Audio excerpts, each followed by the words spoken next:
I never thought I would come to this point, pretending to be someone I wasn't. But looking back, it was probably the only way I could protect the little bit of myself that was still real. Growing up surrounded by luxury, mansions in Beverly Hills, designer suits, sports cars roaring down Sunset Boulevard seemed like every kid's dream. But for me, it was a gilded cage. Behind every smile, every handshake, every dinner party invite, there was always that silent question hanging in the air. What can I get from you?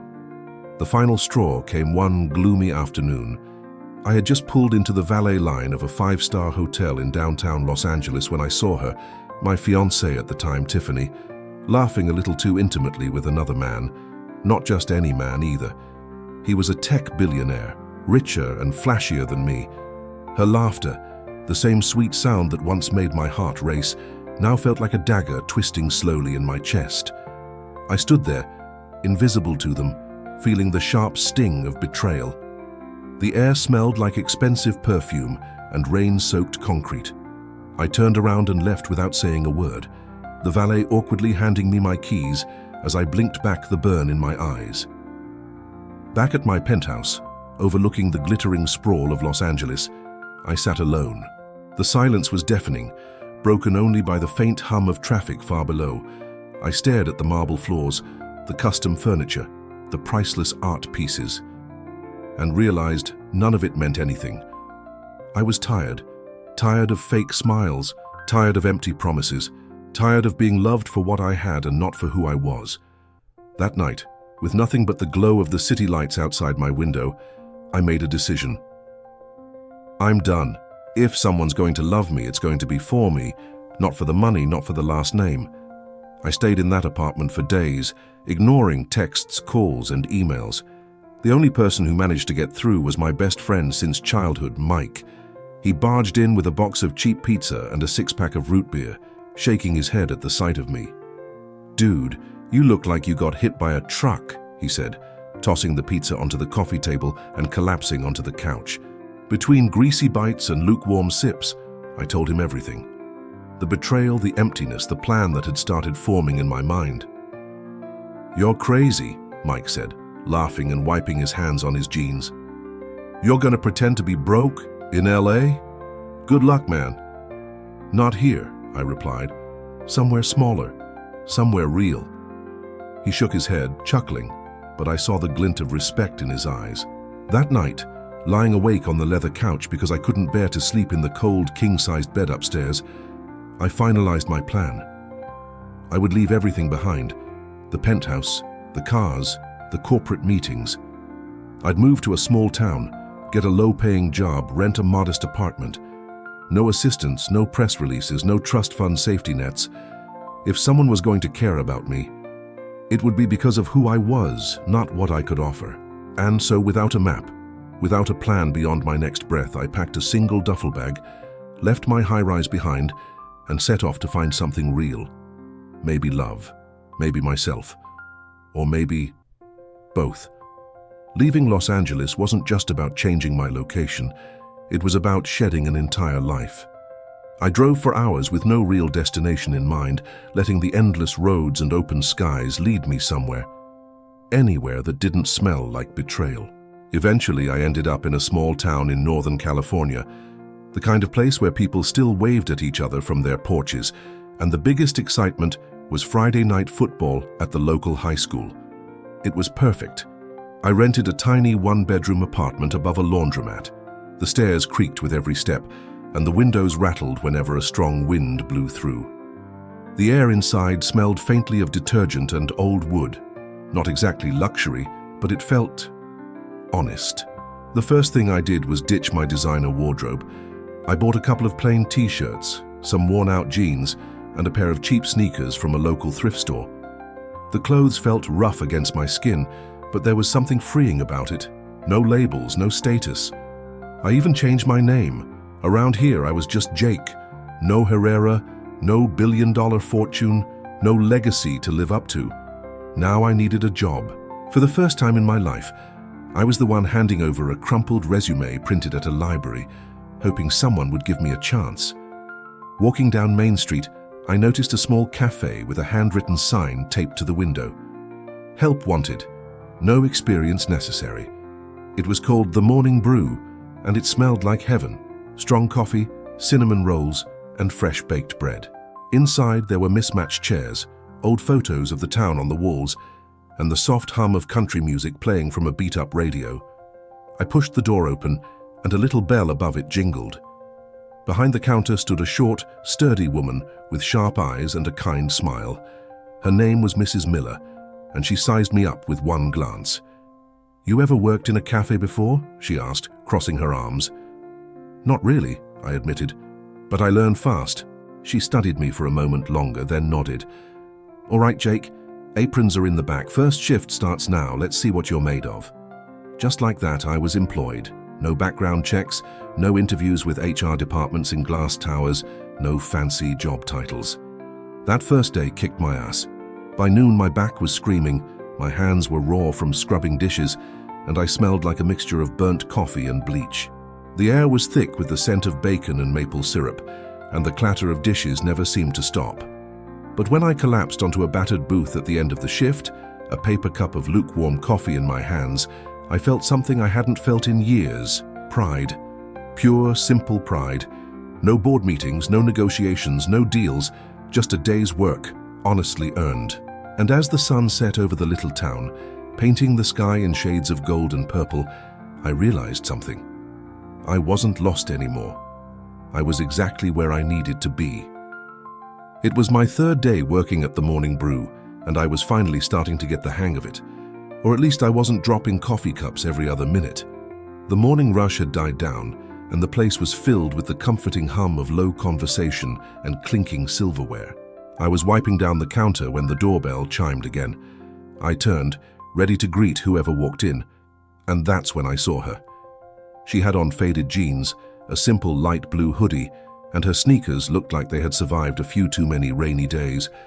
Her brown hair was pulled back into a loose ponytail, a few rebellious strands falling across her forehead. She wasn't flashy. She wasn't trying to turn heads. But there was something about her, something genuine, something different. She paused just inside the door, brushing raindrops off her sleeves, and gave the room a shy smile. "Morning," I said, my voice coming out rougher than I intended. She looked up, caught my eye, and for a second it felt like the whole world narrowed to just the two of us. "Morning," she replied, her voice warm, carrying a slight southern lilt that didn't quite match the California backdrop. She walked up to the counter, and I scrambled to grab a menu. "First time here?" I asked, handing it over. She nodded, glancing around. "Yeah, just moved here, thought I'd check out the local coffee scene." Her smile was small but real, the kind that didn't ask for anything in return. "Well," I said, trying to sound casual, "you're officially at the best cafe in town." She laughed, a soft sound that made my chest ache in a way I hadn't felt in a long time. "Good to know," she said. "I'm Emma, by the way." I told her my name, Jake, and we shook hands across the counter. Her hand was warm, her grip firm without trying to impress. There was an awkward moment where neither of us seemed to want to pull away first. Eventually, she ordered a coffee and a blueberry muffin. I prepared them carefully, maybe a little more carefully than necessary, trying to buy a few extra moments. As she paid, she glanced at the tip jar, which someone had labeled with a bright marker. "Every tip makes Jake smile wider." She chuckled and dropped $1 in.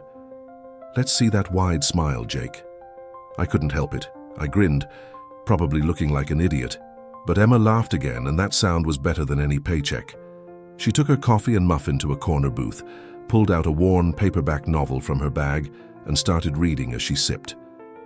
But every few minutes she'd glance up and I'd catch her looking at me, and every time she'd smile, a little shy, a little daring, and every time my heart would skip a beat.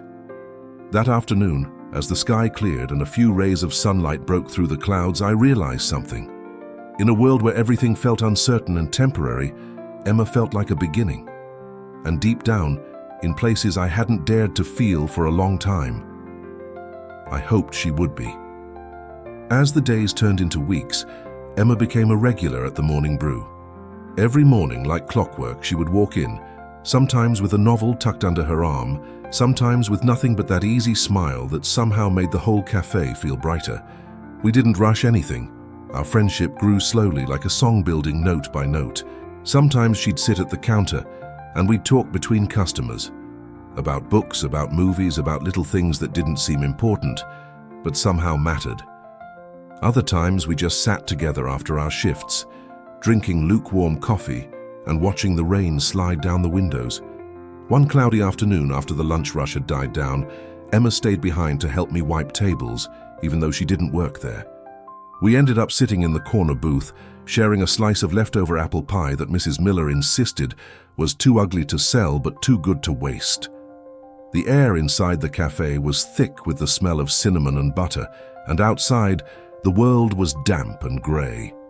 Emma poked at her fork for a while, then set it down. "Can I tell you something?" she asked, her voice barely above a whisper. I nodded, feeling my heart beat a little faster. She stared at the table for a moment, gathering courage. "When I was 18, my mom died." The words came out flat, like she had practiced them so many times they lost their sharpest edges, but they still hurt. I stayed quiet, letting her take her time. "It was just her and me," she continued, "and when she was gone there wasn't much left. I bounced between couch surfing, taking odd jobs, trying to stay afloat." Her eyes were dry, but her voice carried the weight of 1,000 tears never cried. I reached across the table and rested my hand lightly over hers. She didn't pull away. "You're the strongest person I know," I said softly. Emma smiled, a small, broken thing, but a smile nonetheless. "You don't know everything about me yet, Jake," she said, her voice trembling between a laugh and a sob. "Then tell me," I replied. "I want to know." We sat there in the fading light, two broken people trying to piece themselves together, one honest word at a time. Mrs. Miller must have sensed the heaviness in the air because she appeared out of nowhere, slapping a second slice of pie on the table. "Pie solves everything," she said gruffly before disappearing back into the kitchen. Emma burst out laughing, a real laugh this time, and I found myself laughing too, the tension breaking like a dam releasing a flood. It wasn't the kind of moment that movies are made of. It wasn't grand or dramatic, it was simple, real. And for the first time since I had left everything behind, I thought, maybe, just maybe, I was finally exactly where I was meant to be. The weather that morning was brutal, cold, wet, and relentless. A steady drizzle soaked the sidewalks, and a biting wind cut through even the thickest jackets. I hadn't thought to bring an umbrella. Honestly, I was too distracted. My mind wrapped around Emma, around the way her eyes had looked when she shared her story. By the time my shift at the morning brew ended, my sneakers were soggy and my sweatshirt clung uncomfortably to my skin. The grey clouds above seemed determined to drown the entire town. I stepped out into the rain, hunched over, ready to make a miserable run for it, when I heard her voice behind me. "Jake, wait!" I turned around just as Emma came jogging up, holding a ridiculously small polka-dotted umbrella. It barely covered one person, much less two. Without a word, she moved beside me and lifted the umbrella over our heads, getting herself completely drenched in the process. "You're going to freeze," I protested, trying to shield her. She shrugged, rain running down her cheeks like tiny rivers. "You're taller. You need it more." Her tone was playful, but her eyes, those incredible honest eyes, told a deeper story. That she cared. Not for what I had, not for what I could give her. She cared for me. Just me. As we huddled together under that sad little umbrella, something inside me cracked wide open. Emma reached into her canvas tote bag and pulled out a brown paper bag, thrusting it toward me with a sheepish smile. "Thought you might be hungry." I opened it and found a slightly squished peanut butter and jelly sandwich wrapped in wax paper. It wasn't much. It wasn't fancy. But it hit me harder than any five-star meal ever could. Because in that moment, standing soaked and shivering on a cracked sidewalk, I realized something. This was real. This was love. Not the kind splashed across magazine covers or written about in fairy tales. Real love. Messy, unexpected, selfless. We sat down on a low stone wall outside a closed hardware store, sharing the sandwich, laughing as we tried to avoid dripping rain into our food. The sandwich was soggy, our clothes were soaked, we were both shivering so hard we could barely speak, and yet I couldn't remember a time I'd ever been happier. The rain continued to fall, the cars splashed by on the wet street, and somewhere a dog barked in the distance. The town buzzed on around us, oblivious, but right there under that tiny umbrella, eating a squashed sandwich with Emma, my world felt perfect. No suits, no mansions, no fake smiles, just her, just me. And for the first time, I didn't feel like I was pretending. I felt alive. After that rainy afternoon, something between Emma and me shifted. It wasn't just friendship anymore. It was something deeper, more dangerous, more beautiful. I found myself counting the minutes until I'd see her again. Her smile could light up the dullest day, and even the worst shifts at the morning brew felt like nothing if it meant I'd catch a glimpse of her sitting by the window, sipping coffee and reading. Little by little, without meaning to, I was falling for her. Hard. Every shared laugh, every secret glance, every brush of her hand against mine felt electric, like the universe had tilted and she was the only thing holding me steady.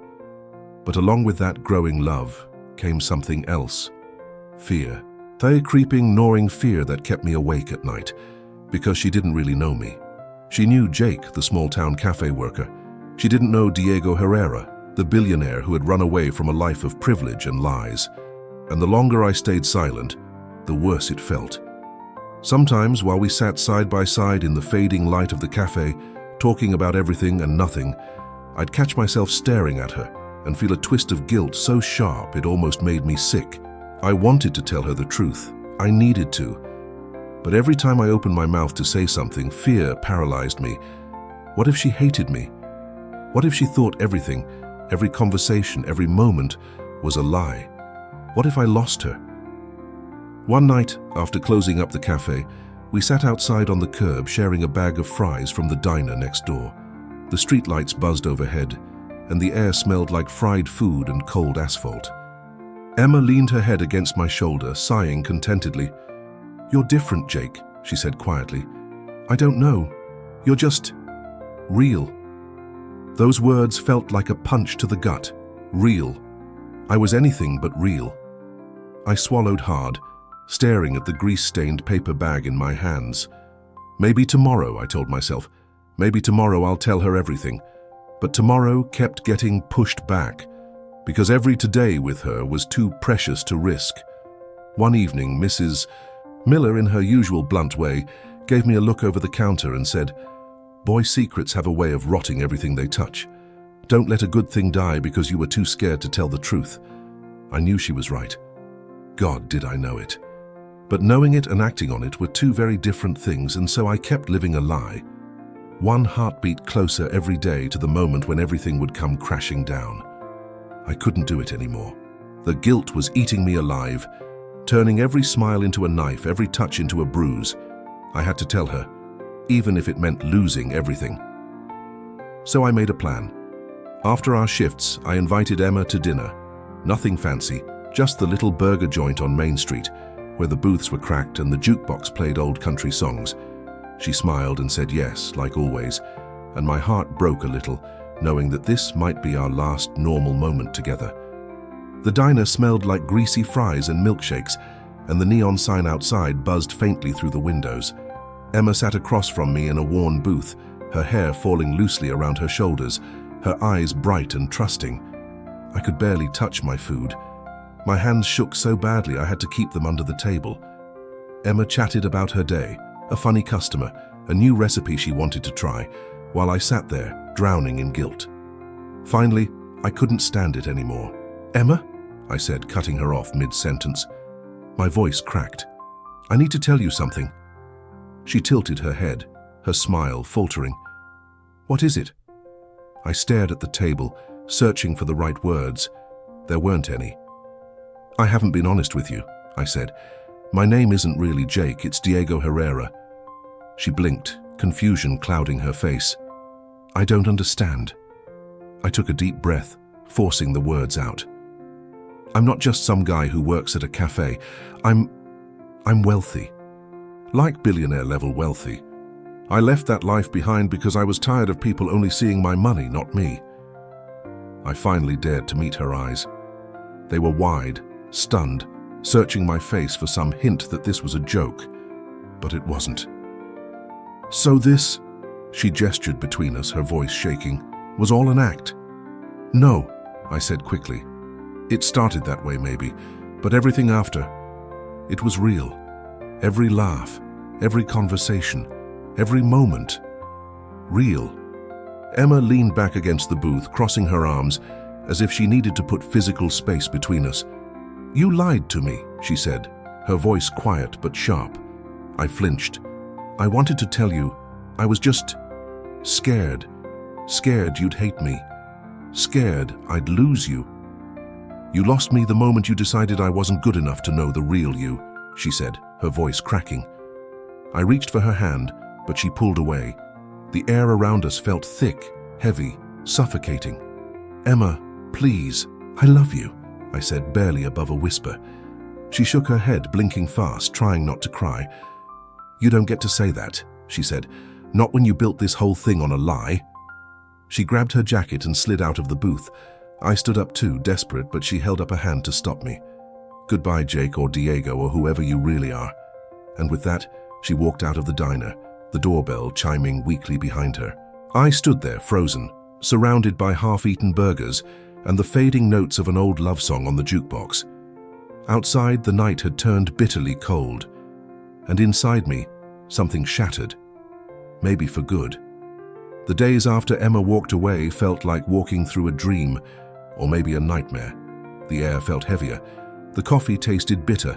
Even the familiar hum of the diner and the clink of dishes at the morning brew sounded distant, like echoes from another life. I was just going through the motions, a ghost wearing Jake's clothes. Then Tiffany showed up. It was a Thursday afternoon, grey and cold. I was sweeping the sidewalk in front of the cafe, trying to keep my mind busy, when I heard the unmistakable click of designer heels on the concrete. I turned around and there she was, Tiffany, as polished as ever, platinum blonde hair perfectly curled, a skin-tight designer coat hugging her figure, diamond earrings that probably cost more than my entire apartment's rent for a year. She smiled, that slow, calculated smile I used to mistake for affection. "Diego," she said, her voice dripping with sugar and poison. Or should I say, Jake. I dropped the broom, my chest tightening. "What are you doing here, Tiffany?" I asked, my voice flat. She tilted her head, fake concern clouding her heavily made-up eyes. "I heard about your little adventure, playing poor. So noble." "Go home, Tiffany," I said, trying to walk past her, but she sidestepped, blocking my way. "Why waste your time with nobodies when you could have everything back? The penthouse, the yacht, me." Her hand trailed down my arm, sending a chill through me, and not the good kind. I jerked away. "I don't want that life," I said. "I don't want you." She pouted, feigning hurt. "Is this about her?" she said, practically spitting the word. "The small-town waitress?" Hearing her talk about Emma like that made my blood boil. "Don't you dare talk about her," I growled, stepping closer. She laughed, tossing her hair over her shoulder. "Please, she wouldn't even look at you if she knew who you really are. She's just a charity case." I clenched my fists so tightly, my nails dug into my palms. Before I could say anything, I caught a glimpse of movement across the street. Emma. She was standing there, a bag of groceries in her arms, staring at us, at me, at Tiffany, at the distance, or lack of it, between us. Her face crumpled for a split second before she turned on her heel and disappeared down the sidewalk. My heart stopped. "Emma!" I shouted, pushing past Tiffany and running after her. But she was fast. Too fast. By the time I rounded the corner, she was gone, and I was left standing there, soaking wet from the cold mist, my heart in my throat, the city spinning around me. Tiffany's laughter echoed behind me, sharp and cruel, and in that moment, I hated myself more than I ever thought possible, because it didn't matter what the truth was. In her eyes, I had betrayed her again. After that day, after seeing Emma's face crumple with hurt, the world just stopped making sense. I couldn't eat. I couldn't sleep. I couldn't breathe without feeling like I was drowning in regret. Every street corner, every coffee shop, every empty booth at the Morning Brew whispered her name. The smell of cinnamon rolls, the clink of a coffee cup on the counter. Everything reminded me of her. I tried to find her. I checked the bookstore she liked. I waited near the grocery store. I even walked up and down Main Street for hours, hoping for a glimpse of her brown ponytail bouncing in the wind. But she was gone. It was like she had vanished, leaving nothing but an ache behind. Some nights I sat on the curb outside the diner, a cold cup of coffee in my hands, staring up at the stars through the heavy mist. And I prayed, not to get her back, not even for forgiveness. I just prayed she was okay. One night, while cleaning out the tiny storage closet in my apartment, I found it, a crumpled piece of paper tucked into the pages of a book Emma had once lent me. It was a napkin from the Morning Brew. Drawn in messy pen lines were two stick figures, one holding a coffee cup, the other holding a muffin. Underneath, she had written, "Life's sweeter when you share it." I stared at that silly doodle for a long time, feeling something deep inside me crack open and bleed. And then, my phone buzzed. It was a text from Mike. "Heard from Mrs. Miller. Emma's been volunteering at the community garden on Oak Street." My heart leapt into my throat. The next morning, just as the sun peeked over the rooftops, I made my way to Oak Street. The garden was quiet, mist curling around the raised beds of wilted tomatoes and soggy sunflowers. The air smelled of damp earth and hope. And there she was, Emma, kneeling in the mud, pulling weeds with slow, deliberate movements. She looked tired, thinner, but still beautiful. For a moment I just stood there, afraid to move, afraid to breathe, afraid that if I blinked, she'd vanish again. Then, as if sensing me, she looked up. Our eyes met across the muddy rows. I didn't say anything, I didn't have to. Every apology, every regret, every ounce of love I carried poured out of me in that one look. Emma stood slowly, wiping her hands on her jeans. For a long time, neither of us moved. Finally, I found my voice. "I'm not here to make excuses," I said, my throat raw. I needed you to know that loving you was the truest thing I've ever done." She bit her lip, blinking fast. "Jake," she whispered, her voice breaking. "Or Diego," I said, managing a crooked smile. "Whoever I am, all I know is I'm better when I'm with you." For a long, terrifying moment, she just stared at me. And then, she dropped the gardening gloves she was holding and crossed the distance between us in 3 steps. She threw her arms around me, and I caught her like a drowning man grabs a lifeline. We held each other in the cold, muddy garden, surrounded by half-dead flowers and crooked rows of carrots, and it was the most beautiful place in the world, because she was there. And somehow, we were still us. After that day in the garden, everything changed. It wasn't sudden. It wasn't a movie scene where all the problems magically disappeared. We had long talks under the stars. We cried. We got angry. We healed. Slowly. Patiently. Together. I told Emma everything. About the fortune, the companies, the reason I had walked away from that life. I didn't sugarcoat it. I let her see the mess I had been hiding, the scars I had spent so long trying to bury. And somehow, incredibly, she stayed. One evening, sitting on a battered park bench eating melting ice cream cones, Emma looked at me and said, "I never cared about the money, Jake, or Diego. I cared about you. Always you." Those words hit deeper than anything else. That night, under a sky full of stars and the soft hum of crickets in the fields, I realized I wanted to spend the rest of my life with her, but not as Diego Herrera, the billionaire, not even as Jake, the cafe worker, just as the man who loved her. So, I made a plan. Weeks later, on a cool Saturday morning, I asked Emma to meet me at the Morning Brew. The cafe was closed for the day. Mrs. Miller had insisted, with a sly wink, that she needed to deep clean, but when Emma arrived, she found it transformed. Twinkling fairy lights were strung across the ceiling. Fresh flowers filled the counters. The smell of fresh coffee and vanilla beans filled the air. And there I stood, in the middle of it all, holding a simple box. No giant gestures, no flashy displays, just me, just her. Emma walked in slowly, eyes wide, one hand covering her mouth. "Jake," she whispered, tears already shining in her eyes. I dropped to one knee, heart pounding so hard I could barely hear myself speak. "I don't have a yacht. I don't have a mansion. I don't have the perfect life to offer you." I opened the box, revealing a simple silver ring engraved with tiny coffee cups intertwined. "All I have is a heart that's yours, a life I want to share with you. Burnt toast, rainy mornings, messy gardens, and all." She laughed through her tears, nodding before I could even finish. "Yes," she said, her voice breaking. "1,000 times yes." The rest of the world disappeared. There were no billions, no scandals, no past mistakes, just us, tangled together in a kiss that tasted like salt and hope, and everything beautiful I never thought I'd have. We didn't need anything more. That day, in a little cafe with flickering lights and the smell of coffee lingering in the air, I realized the real treasure wasn't found in bank accounts or penthouses. It was found in a small town, in a messy garden, under a tiny umbrella in the rain. It was found in her, in us, in love. Real, messy, imperfect, everlasting love.